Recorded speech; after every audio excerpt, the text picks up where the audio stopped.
Hola chicos, espero estén muy bien. Eh, yo les voy a hablar sobre Danto Arthur. Mi relatoría es sobre el modernismo y la crítica del arte puro, la visión histórica de Clement Greenberg en Después del fin del arte. Para iniciar, pues como con el tema, me parece importante una contextualización tanto en Danto como en Greenberg. Entonces, pues voy a empezar por contarles quién es Arthur Danto. Arthur Coleman Danto nació en Michigan el 1 de enero de 1924 y falleció el 25 de octubre de 2013. Fue un escritor, crítico de arte y profesor de filosofía de los Estados Unidos. Él se dedicó en gran medida a la filosofía analítica, una filosofía anglosajona, es decir, que se dio en gran medida en Inglaterra y Estados Unidos, y trabajó sobre la lógica lingüística. Se dedicaba al análisis de discursos históricos, pues, pero a partir de 1964 pues, ocurren varios acontecimientos que irrumpen en su vida y pues cambiarán como el rumbo de sus análisis y de su corriente pues como profesional. Clement Greenberg nació en Nueva York el 16 de enero de 1909 y falleció el 7 de mayo de 1994. Fue un influyente crítico de arte estadounidense, muy relacionado con el movimiento abstracto de ese país. Tuvo una relación muy estrecha con el pintor Jackson Pollock y fue la persona que se adueñó del término kitsch, un término alemán, para hacer alusión al consumismo capitalista. También era una persona que afirmaba que el consumismo y la vanguardia eran un medio para resistirse a la nivelación de la cultura producida por la propaganda capitalista. Exploró el arte moderno y las condiciones bajo las cuales experimentamos y entendemos el mundo. Él defendía que se podía pasar de entender el arte como una mera obra con un papel pintado a una verdadera noción abstracta. De ahí nace pues como el término arte abstracto. Rechazó el pop art de los años 60, que esto es de alguna manera un poco extraño porque esto es una cultura que se ve influida por lo kitsch. Su oposición a las teorías posmodernas y a los movimientos socialmente comprometidos dentro del arte llevaron a que fuera rechazado por artistas e historiadores del arte. Pues ya como que al final de sus días acuñó el término abstracción postpictórica. Bueno, ya a mí me parecía importante que tuviéramos como estos, claro, como los dos referentes, tanto de Danto como de Greenberg. No profundizo mucho en Greenberg, como en su biografía y en sus posturas, porque la compañera Luisa pues tiene su relatoría como en torno a él, entonces me parece pues que ese será el espacio, pero pues sí era importante mencionarlo. Bueno, ahora es importante entender el arte pop y las razones por las cuales pues Greenberg no le gustaba y preguntarse qué pensaba Greenberg frente al arte pop. Greenberg decía que el arte pop poseía algo en sí mismo y que era una actitud un tanto similar a la de los artistas surrealistas, quienes deliberadamente empleaban medios académicos para ilustrar cosas poco convencionales, según Greenberg, y que pues también pensaba que gente como Lichtenau y como Harwood hacían pinturas agradables y él diría que un tanto fáciles y que esto lo consideraba entonces un arte menor. Y decía pues que ni de los mejores artistas del arte pop pues lograrían ser más que eso, más que un arte menor. Pues aquí les traigo un oro. Bueno, entonces él plantea, por ejemplo, que Corot te hace sentir una experiencia profunda. Digamos, aquí yo les traigo el ejemplo de La gitana con mandolina, que es una obra que se caracteriza por mantener como un sentimiento romántico, que sostiene como algo natural, hay una luz que la penetra y hay un gran toque expresivo como en la mirada de la mujer. Entonces hay una gran expresión poética en la obra.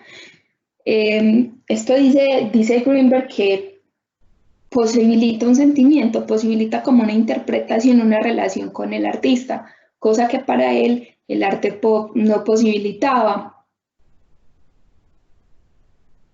En el caso de Olimpia, la obra célebre de Edward Manet, digamos que esta obra representa una mujer desnuda, como podemos ver está tumbada sobre un diván y con un gato negro a los pies y una criada entra a la estancia llevando un ramo de flores. Se dice que la mujer es Victoria Murent y que es que era una conocida pintora amiga de Manet. Entonces, digamos que esta obra representa varias cosas porque el gato negro que vemos como al fondo hace alusión a la sexualidad, a la ambigüedad de la vida, a lo inquietante. El gato levanta su cola, está jugando con ella. La criada viene como desde lo exterior, trae consigo un ramo de flores en la mano. Y es algo particular porque trae puesto pues un traje oriental. Digamos que esto es lo que dice Greenberg, que son artistas que no están buscando en gran medida satisfacer el deseo del público, sino que son artistas que desde un principio te retan, son obras que cuestionan. En cambio, el arte pop para Greenberg casi que deliberadamente está intentando satisfacer el gusto de una persona en particular o del público en general. Entonces, digamos que lo considera un arte menor.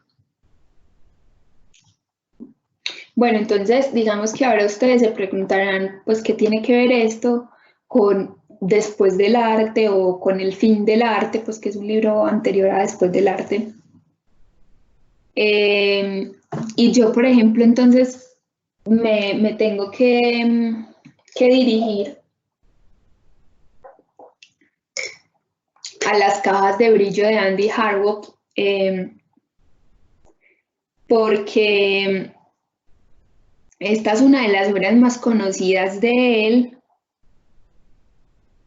y esta obra tiene muchas particularidades, pues no las voy a enunciar todas, pero pues haciendo como una breve reseña. Estas cajas son una réplica serigrafiada sobre madera de las cajas de un detergente bastante conocido en Estados Unidos en el momento. Las cajas de brillo formaban parte de una serie de piezas que representan objetos típicos de una tienda de barrio de Nueva York. ¿Qué es lo importante y lo significativo de estas cajas y por qué hago alusión como que vengo y voy en las cosas? Cuando Greenberg anteriormente les decía que manifestaba que esto era un arte menor, estas cajas de brillo, estas cajas irrumpen de una manera distinta en el arte. Estas cajas fueron creadas, según Danto, en un momento clave y cambian el paradigma del paradigma del arte y por tanto él dice que tenemos que cambiar la forma en que vemos el arte, que esto trae como consecuencia la sustitución del modernismo y esto entonces será considerado después como posmodernismo. Esto, digamos que en esta exposición, Warhol expuso esto en Nueva York. Curiosamente, en esta exposición, curiosamente participó Danto y pues en la Galería de San Pablo se exhibían estas piezas y Danto considera, pues en su libro él dice que estas cajas tienen un carácter irrepetible, que, que son bastante originales. Y bueno, y va más allá de la originalidad. Él dice que esta obra en sí misma eh, va más allá de lo que pretende el expresionismo abstracto, de su profundidad, de su existencialidad metafísica. Aquí, por ejemplo, les traigo esta obra de la convergencia de Pollock, muy amigo de Greenberg. Entonces, digamos que estas obras esta obra como tal, pues pretende dar como un hálito de existencialidad, de metafísica. Me devuelvo. Esta no, estas cajas para Greenberg son asombrosas porque son completamente parecidas a las que venden en un supermercado y no se refieren a nada artístico, no tienen, no son una escultura, no son una pintura, ni siquiera tienen el aspecto de una obra de arte. Sin embargo, la consecuencia de que esta obra se presente en este museo es que permite que se vaya desvelando una nueva teoría del arte. Es una nueva teoría que se irá desvelando poco a poco y que no solo se desvelará por Danto, sino también por otros teóricos y críticos con un pensamiento común. Cuando Danto vio esta obra, no tardó en escribir sobre el por qué estas cajas eran arte y aun siendo casi idéntica a las del supermercado. Y él plantea en ese ensayo, él sacó un artículo llamado El mundo del arte, donde intentó como dar respuesta a esas inquietudes personales. Es que con esta obra se cumplía la teoría de Leibniz de el principio de los idénticos o de los indiscernibles. Es decir, que un mismo ente o una misma cosa no puede tener dos definiciones ontológicas diferentes, o bien que dos definiciones ontológicas diferentes no parten de un mismo ente. Es decir, una pera no puede tener la misma definición ontológica que tiene un perro. Son dos cosas completamente distintas y, y pues por ende su definición ontológica es otra. Danto lo que descubre entonces con estas cajas es que una cosa puede tener una doble definición ontológica. ¿Por qué? Porque esas cajas en ese museo eran una obra de arte, pero en el supermercado no eran más que unas cajas de jabón de $1, que es lo que Sara nos ha explicado varias veces en clase, que es que la obra en sí misma, o sea, que todas las cajas no son una obra de arte o todos los orinales no son una obra de arte, sino que lo son en sí mismos porque hay una crítica que lo considera una obra de arte. Esto es muy importante porque lo que dice Danto es que a partir de la presentación de esta obra ha cambiado algo con el arte. Entonces, el objeto en sí mismo había dejado de tener importancia y ahora la importancia radicaba en lo mental o, por llamarlo de alguna manera, en lo intelectual.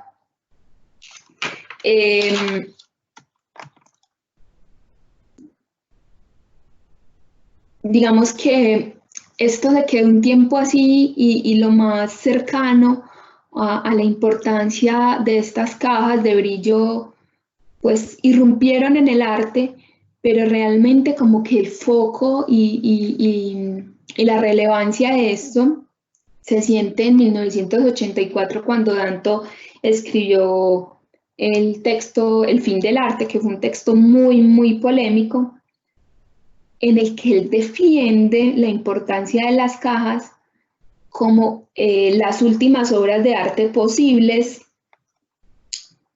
es decir, las últimas obras realizadas dentro del contexto del modernismo, porque él decía que con esto nacía una nueva teoría del arte, una teoría que desvanecía la anterior, lo que luego pues vamos a conocer como las vanguardias. En este sentido, el arte pop que Greenberg de alguna manera rechazaba, el minimalista, se situaban más allá de la historia y abandonaban las reglas del juego, abandonaban las reglas de ese juego moderno en las que tenían que tener unos parámetros establecidos. El sentido del artista empezaba a, pues, como a cobrar una importancia mayor. Warhol, entonces, con esta obra, lo que está haciendo es desestabilizar la distinción entre arte elevado y el diseño de lo publicitario, pero sobre todo, pues, según Danto, lo que hace Andy Warhol es poner el arte dentro de la esfera de lo filosófico y es porque empiezan a preguntarse por qué esto es arte o por qué yo soy arte cuando mi gemelo indiscernible, como lo plantea Leibniz, no lo es. Y volvemos a lo mismo, lo es porque la teoría lo ha considerado, porque ha logrado plantear una pregunta filosófica. Y frente a esa teoría de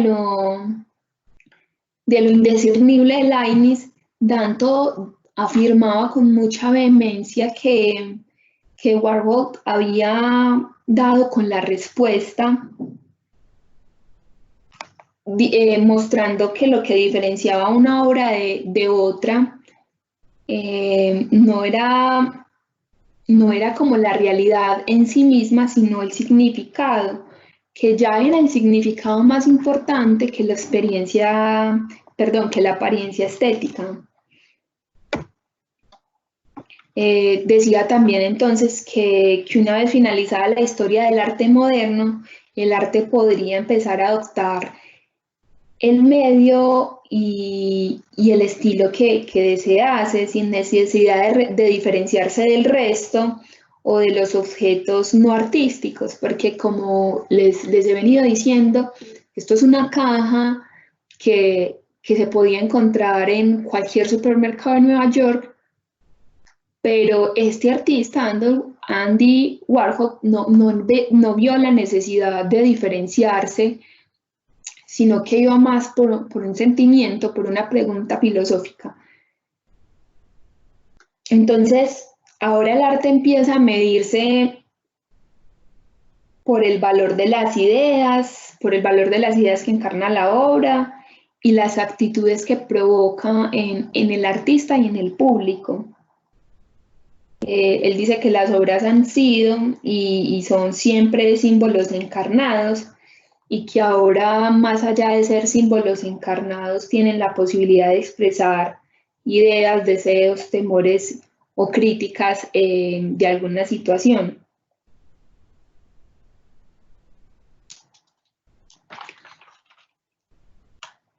aunque muchos teóricos del arte pues no estuvieron de acuerdo con los planteamientos de Danto, él estuvo convencido de que a mediados de los 60 se había llegado al final de lo que había sido hasta entonces considerado arte, lo mismo con el arte pop, y pues que ya se daba un movimiento distinto que sería las vanguardias.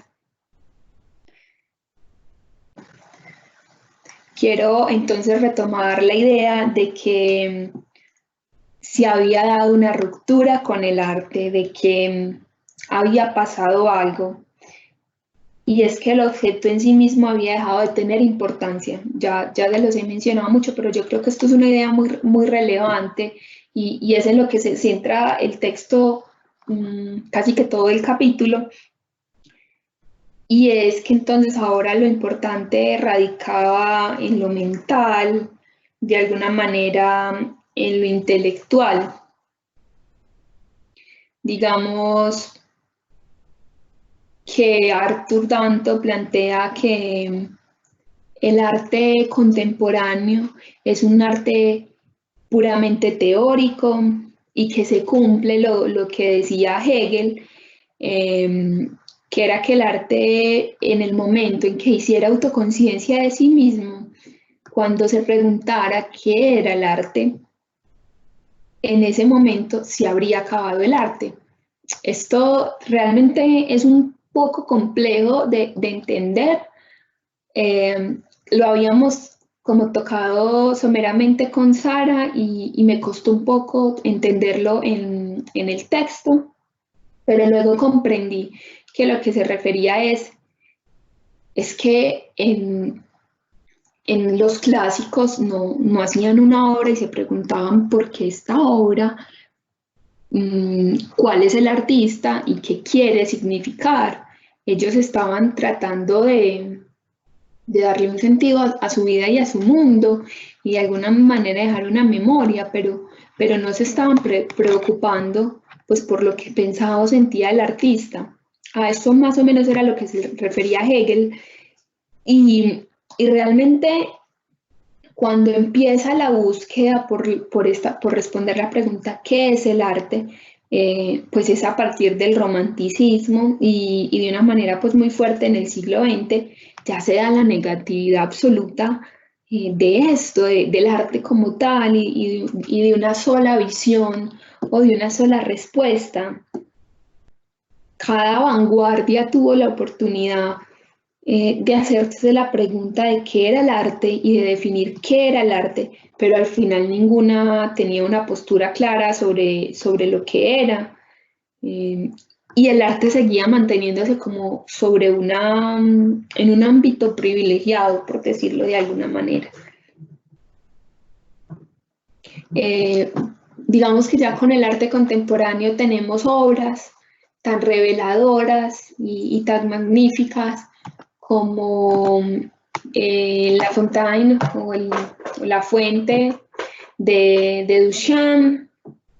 Recordemos que en su momento fue un chiste, realmente, como lo vimos en clase con Sara, que esto se considerara una obra de arte. Esto irrumpió completamente como con las concepciones que se tenían hasta el momento, pero 40 años después sería la pieza más importante del arte contemporáneo. Esto solo nos dice una cosa y es que, y nos reafirma que ya lo importante no es la experiencia estética, no es que no lo sea, pero no es lo más relevante, sino la pregunta o a lo que nos lleve la obra en sí. Bueno, en que ya esta fuente la habíamos trabajado en clase con Sara y que es muy importante recalcar que no todos los orinales son una obra de arte. Como Sara decía, no todos los orinales que hay en un center son una obra de arte. Este es una obra de arte dadaísta y hace parte del arte conceptual y es arte por lo que significa en sí mismo, por lo que el artista logró hacer con él. Entonces, como para que lo tengamos muy presente.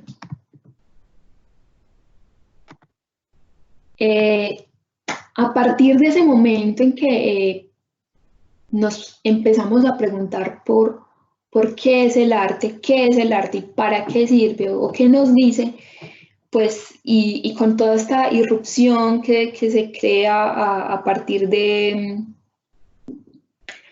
Warhol, es muy importante como tener en cuenta esa característica principal del arte contemporáneo y es la transgresión.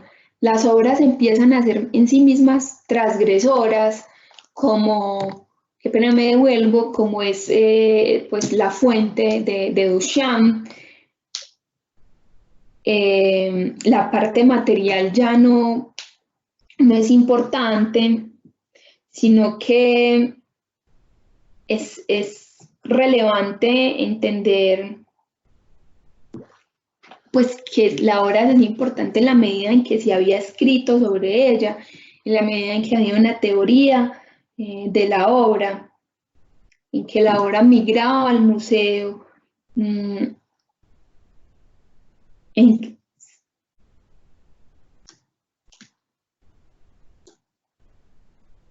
en que el juicio estético va a depender de la inexistencia de lo físico, sino más bien de una documentación avanzada de lo que estaba planteando el artista.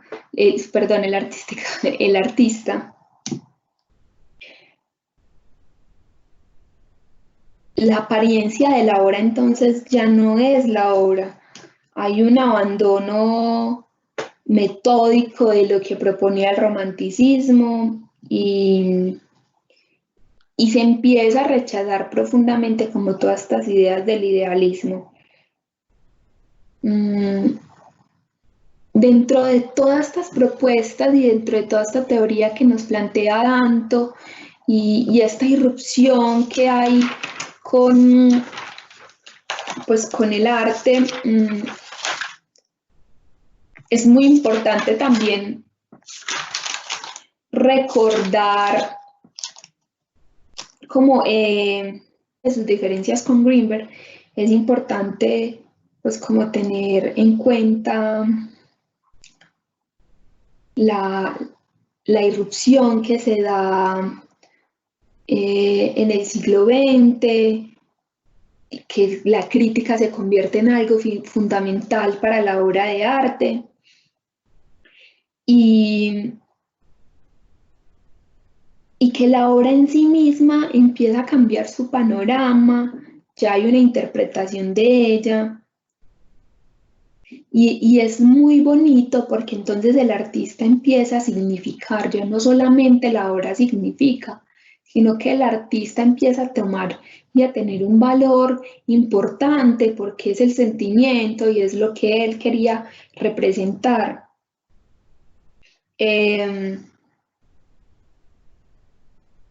Yo creo que también es muy importante tener en cuenta como que el artista empieza a tener una carga teórica y metodológica en la obra. Y la obra en sí misma se carga de un contenido conceptual, que era una cosa que antes no pasaba y que es de alguna manera la ruptura pues, que se da a partir de los 60. Dentro de ese proceso de vanguardias es muy importante también recalcar la negación de la misma. Y por ejemplo, pues traigo el Guernica de Picasso, pues que hace parte del cubismo, pero que es muy loco porque dentro de ese cubismo y esa negación a las cosas, pues hay objetos dentro de la obra. Digamos que ya con la corriente, la vanguardia constructivista, digamos que Rothko decía que él no deseaba que a sus obras se le pusieran un marco porque no se permitía como entenderse la figura, que él quería que el espectador, que el público se fundiera en la obra. Pero dentro de esa negación todos sabemos que todas las obras de Rocco en todos los museos pues tienen marco, porque se dañan. Entonces, de alguna manera es como una negación a lo que propone el artista. Entonces, a lo que me quiero referir es que nunca hay una totalidad dentro de las vanguardias, como que nunca se llega a una plenitud en las cosas. Y bueno, ya tenemos, por ejemplo, dentro del muralismo, una obra, El retrato actual de México, de David Alfaro, en la que se planteaba que el autor era plenamente consciente de las cosas y que estaba en la obra, pero pues que a veces eso no se da. Inclusive, digamos, esta obra quiere representar como la otra cara de la burguesía mexicana, y que el artista decía, pues no le vamos a cambiar el nombre a la obra, no. Queremos representar y simbolizar una infinidad de cosas, como era, digamos, ese maltrato, pero la obra cambia de nombre, como ahora se llama El retrato actual de México, y no hace alusión directamente a una burguesía. Uno podría decir que se está representando a los indígenas mexicanos, a la cultura mexicana. Entonces, esto es muy importante porque hay una negación dentro de la misma vanguardia, porque hay la posibilidad de que las cosas cambien, porque a partir de Danto y de su teoría y de esa irrupción con Greenberg, se empieza a generar una experiencia estética distinta. El espectador tiene la posibilidad de interpretar la obra, como es el caso de este mural. Y pasa algo muy bello, y es que hay tres aspectos que empiezan a ser significativos a la hora de mirar una obra de arte, que es la intención del artista, las ideas y la recepción. Eso es como lo fundamental en el arte contemporáneo. Y yo creería que lo fundamental en Danto, y es entender que la obra se puede significar de una manera distinta, que el artista tiene la posibilidad de manifestar unos sentimientos y unas emociones. Bueno, hasta aquí llega mi relatoría. No sé si alguno tiene preguntas, pues yo creo que no es que pueda resolver muchas, pero lo intentaré, o pues obviamente Sara sí las puede resolver todas. A mí me costó un poco el texto, me pareció un poco enredado, pero yo creo que lo más importante está como en entender la teoría de Leibniz, que es que a partir de la obra de Warhol, que eran las cajas, hay un ente ontológico puede tener una doble definición, o sea, que pueden haber dos significados de una misma cosa, y que sin duda la pregunta por qué es el arte es lo que va a cambiar y va a irrumpir en el desarrollo del mismo. Pues muchas gracias.